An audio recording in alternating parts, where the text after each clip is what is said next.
place, on travaille de redescendre sur le terrain. Tel que Chora a parlé, on va refaire une descente sur le terrain pour reconstituer exactement ce qui s'est passé.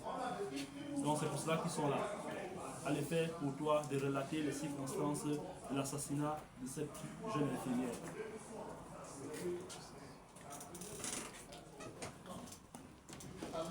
Et tu vas nous dire, tu commences par dire comment jusqu'à ce qu'on t'appréhende, jusqu'à ce qu'on t'arrête, parce que tu connais comment on t'a arrêté.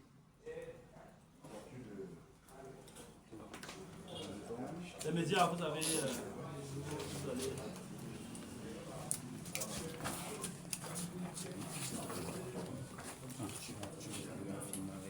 Bonjour monsieur. Attends. C'est bon? Jette-toi! Arrête avec ça. Attends, je vais mettre chez moi. Je vais mettre chez moi.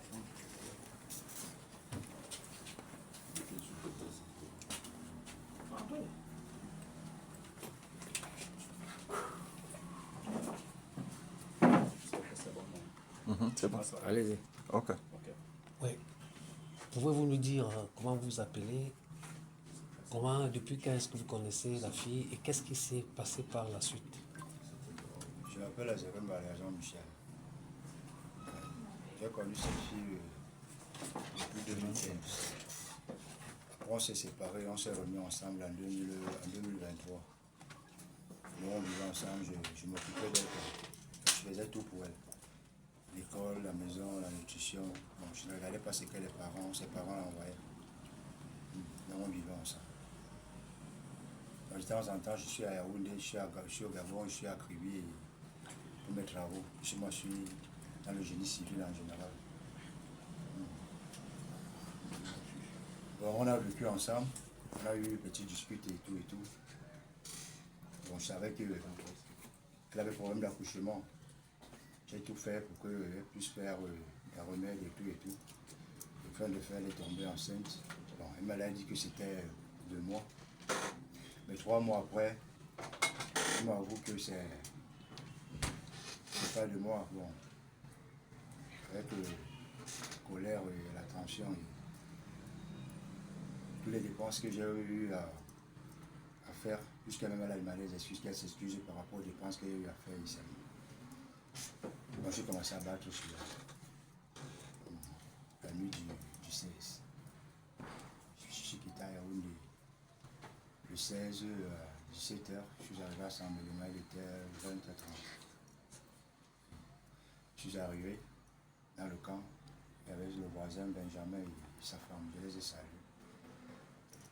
Madame, elle est partie m'accompagner, même au toilette pour me soulager, nous sommes revenus. C'est là qu'on a continué à discuter. Nous sommes là, on a commencé à discuter au téléphone à travers toute la journée d'abord, avant que je n'arrive en soirée. On commençait à discuter, on commençait à mettre les mains chez elle. Donc, quand je l'ai frappée, elle est partie, elle est tombée. Elle a pris le couteau, elle me s'est mis au cou, elle a dit, je t'ai dit que je suis prêt à tout. Bon, le faire maintenant que je vais vers elle pour chercher à enlever le couteau au niveau de son... Comme elle avait pointé, puisqu'elle n'avait pas appuyé, elle avait juste mis au niveau de son cou, quoi.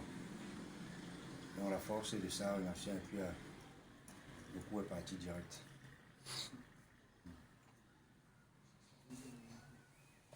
Maintenant que le coup est parti, comment est-ce que vous avez réagi? Qu'est-ce que vous êtes sorti appeler? Est-ce que les voisins ne sont pas venus? Qu'est-ce qui s'est passé?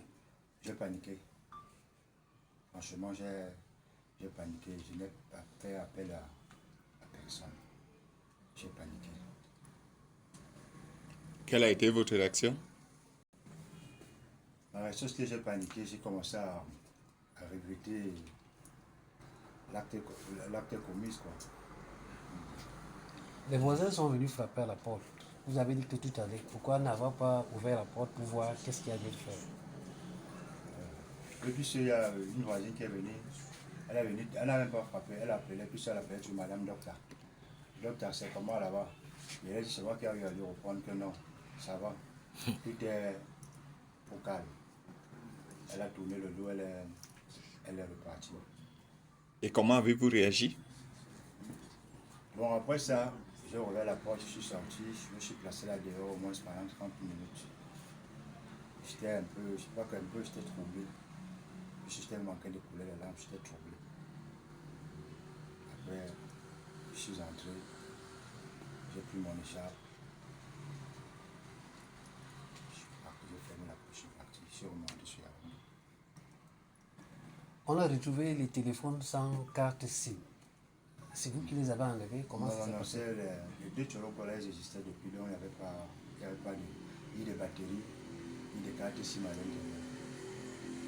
Il n'y avait pas de batterie, ni de carte SIM à l'intérieur. Alors, vous pouvez nous dire comment est-ce que vous avez été appréhendé? Oui, bon, je suis quitté Yaoundé hier matin. Je suis